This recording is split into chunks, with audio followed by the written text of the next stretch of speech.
आज Shankarrao Patil charitable trust आणि तुषार रंजनकर sir अल्फाबाईट यांच्या माध्यमातून मोबाईलचे दुष्परिणाम याबद्दल या मुलांनी अतिशय सुंदर असं पथनाट्य सादर केलं।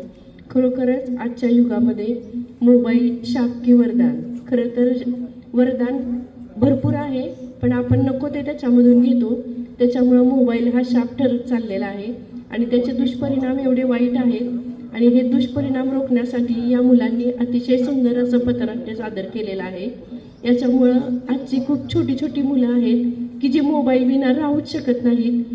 अगदी त्यांना मोबाईल हाताळायला नाही दिला तर ते क्रूर होत चाललेले आहेत आणि ह्याच्यापासून रोखण्यासाठी आपण सर्वांनी जर प्रयत्न केला तरच ह्या मोबाईलचे दुष्परिणाम कमी होणार आहेत, अन्यथा आपल्याला खूप मोठ्या समस्येला सामोरं जावं लागणार आहे आणि आपली तरुण पिढी आणि छोटी मुलं याच्यामधून बरबाद होणार आहेत।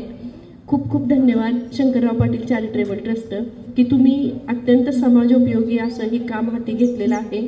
तुमच्या कार्यास खूप शुभेच्छा आणि अशीच जनजागृती तुम्ही इंदापूरमध्ये आणि इंदापूरच्या बाहेर करावी असं मी सांगते। धन्यवाद।